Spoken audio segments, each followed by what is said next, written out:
Welcome, everyone, to the For His Namesake podcast, where we talk about leadership skills that we can equip this generation with that they can use not only in their church, school, and community, but most importantly, their entire Christian walk. And today with us, we have Ash McCullough through Zoom. And I know her because I used to go to Cramerton Church, and she's a member there as well. Really good friends with her son, Ben McCullough, and really just been a blessing to my life. And so I just want to talk to her today about the parent perspective of how this impacted their family and her son being a part of For His Namesake. But just to start off, Miss McCullough, just to introduce yourself, like tell us a little bit about your testimony, how you got into Christianity and how you are where you're at today. Yeah, absolutely. I'm so happy to be here. Thank you for having me. Again, my name is Ash, and I have two teenage children. I have Ben and I have Abby. So just to begin with my testimony, I grew up in an unsaved household, a divorced household. We grew up in poverty, and there was a lot of mental health issues. There was a lot of addiction in my family. Um, so again, we were unchurched. We weren't even the type to go on Christmas and Easter. But whenever I was 12 years old and in seventh grade, I started attending a school that required chapel once a week. And I cannot remember if I was in seventh or eighth grade, but I'm pretty sure it was seventh grade. I was in a Sunday school class taught by a pastor, Gissengander. He was of German descent, so I will always remember his name. But he one day asked if there was anyone in this room who knew that if they died today, they would not go to heaven. And I raised my hand, and he and another pastor there helped me pray, and I did become saved that day.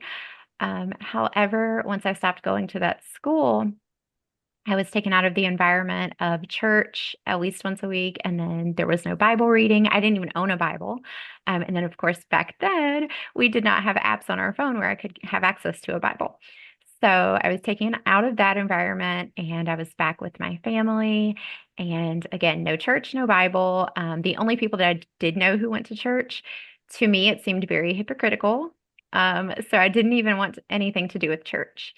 And then whenever I started dating my now husband, he had a big influence and impact on me finding my way back to the Lord.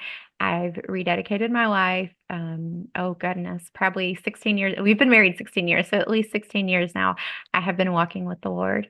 So I'm very grateful that I was saved out of that environment. Well, that's amazing to hear. So you said you're from a broken home and, from divorced parents, and that makes me think of I'm serving as youth pastor here at Temple, and most of our kids come from broken homes. And, you know, since I know you're not here, but what's something that you could say would be an encouragement to them? Because, I mean, most of them don't have a good parental figure in their life. So, what's something encouraging you say you could have for them? Yeah, so basically, you just have to know that you are not your parents. God created you to be who you are to serve Him. And unfortunately, not all of us have the best example in a parent or a parental figure to look up to. So that's when we really have to get in the Word and learn more about our Heavenly Father, because ultimately, that is our spiritual father. That's our spiritual parent. And I think just developing that relationship with the Lord is number one. But you can find spiritual leaders in your everyday life, and that can become like a surrogate, again, spiritual parent for you, just someone who can help you on your faith journey. And it does not have to be your parents. And again, you are not your parents. You are saved through Jesus Christ, and that's your ultimate leader, your ultimate parent. That's right. And it makes me think of Legacy Church, in Gastonia, pastored by Darren Gibbs. Uh, they rebranded this year to Legacy Church, and I might say it a little bit wrong. So if he's watching, please forgive me. Um, the legacy you leave is more important than the heritage you receive, which Yeah. kind of goes with what you're talking about, that we can not control anybody besides ourselves. And no matter if our, parents messed up or if our parents aren't here anymore, it's time for us, not saying our heritage isn't important, remember the things your parents taught you, but it's time to take a next step and a new journey in life to move on and take what you've learned and help the new generation and help them grow in their spiritual walk and their leadership walk, which, as I want to talk about now, your son, Ben McCullough, he, I remember when I first met him, I thought he was kind of a little interesting kid. But as I got to know him, I could just see that there was something different about him and that he wanted to be different. He wanted to be set apart from the others. Of course, he still wanted to have fun because he's, in ninth grade, so he's still going to do dumb things. But I was thinking about when we started the class and on our list of people that we were deciding, like he's one of the first people that came to my mind. So tell us how did it help you and your family, and how, more importantly, how did it help Ben in his like spiritual walk, leadership walk? So I can definitely say I have seen him grow so much from just the year that he's gone through the program. I've seen him grow spiritually, but also in his just mental and emotional maturity. Some of that does come with age, but at the same time, like you said, he's still a teenager, just entering high school. But a couple of just concrete examples. I'm now seeing him take notes in church and in youth group. I'm seeing him take notes and write things down. Same thing like with the Bible app. I'll see him highlight things or make notes. And then another real life example, he has such a better control over like his emotions and his temper. Not that he's ever had much of a temper, but a lot of times teenage boys, you get that testosterone flowing and they can develop a bit of a temper or like an emotional reaction to things. And I've just seen him mature in that area. He is probably more mature than I am in that area. When I get stressed out, I don't always have the best Christian example, but he is so much more in control of his emotions and how he reacts to people and to situations. And I do credit that to going through this program and learning and just applying spiritual discipline to his life. Right. And yeah, I'm glad you said that about taking notes. And I tell that all the time. Please take notes, like so you can go back on it later, because I was telling our kids here last week, I'm like, you probably don't even remember what we talked about 5 minutes ago, you know? So I'm like, please take notes. And I remember I told all the kids in our class, bring a note. Well, most important, bring a Bible, bring a notepad so you can take notes. And of course, not all of them brought them, but I remember Ben would always sit in the front row when we had the class, usually almost directly in front of the speaker, and he'd always be writing stuff down. And I remember we'd always, usually talk about it. And I remember at the end of the year, I let him speak at the end, and he just really opened up for the first time. And in my opinion, I think he's a born public speaker in my 2 cents. I Because agree. he's just, he doesn't act, he's not like a cocky person, but he's so confident in Mhm. what he's talking about. And I saw that from the beginning of the year in October when we started the class to the end of the year in May, how much he had grown, not only in his confidence in speaking, but also just his leadership walk and how, he'd be in certain situations and he'd be like, I don't know if we should say that, guys, or, if there was something bad going on, he'd kind of walk away or he'd just leave, Not saying, he became a perfect creature Mhm. after that, but he really did grow in the class and it was really a blessing. And I remember him talking to me about it, how much it's helped him. And I remember you talking to me. It was, I don't know, it's been a while back, but you came up to me talking about the class.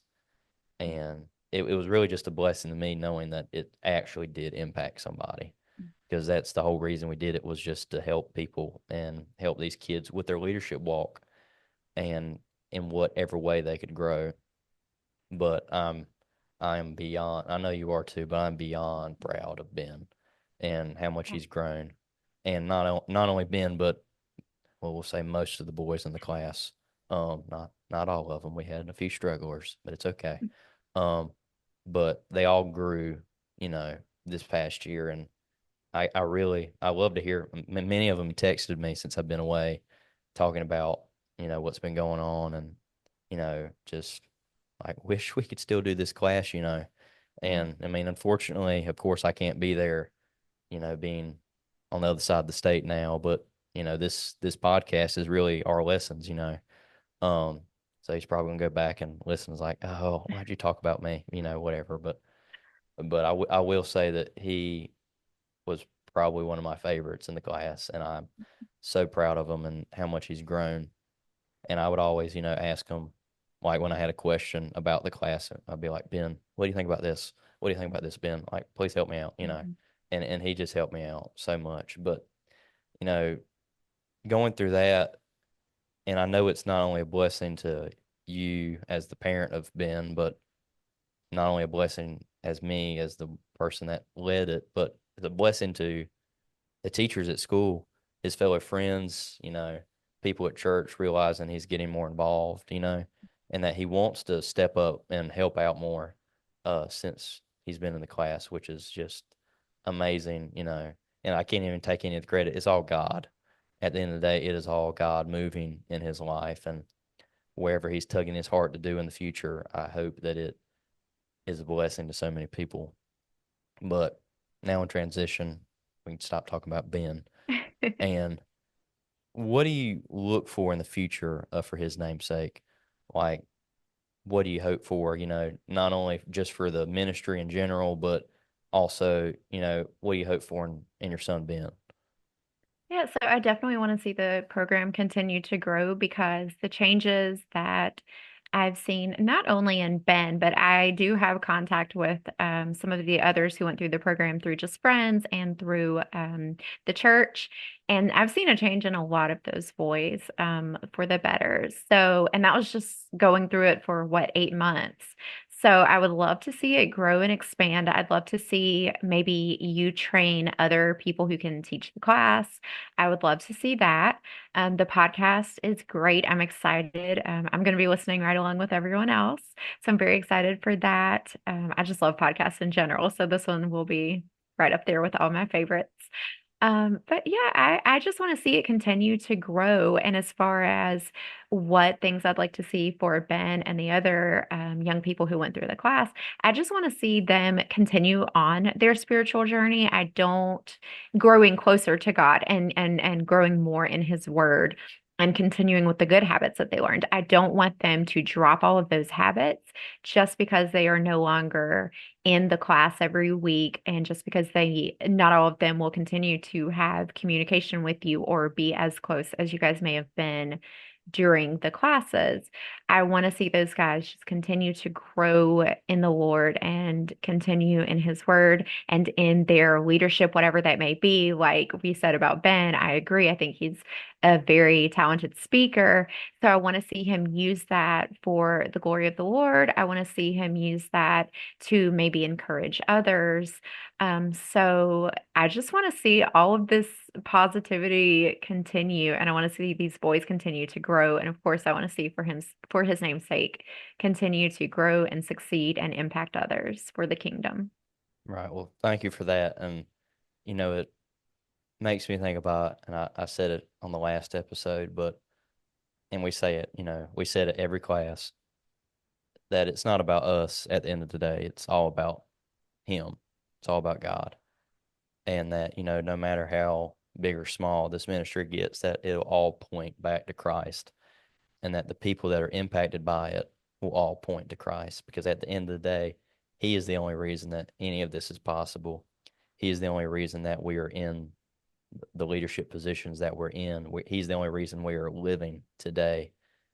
And it makes me think about the song More Like Jesus, which I know I talked about it last episode, but it's been on my heart for months now. This topic about there's so many people in this world dying to know who Jesus is. So, Father, we pray that we'll be more like Jesus, that we can carry the message and make disciples that make disciples. And if this class is something that, or this, the future book or conference, this is something that will help do that, then let's do everything in our power to do that.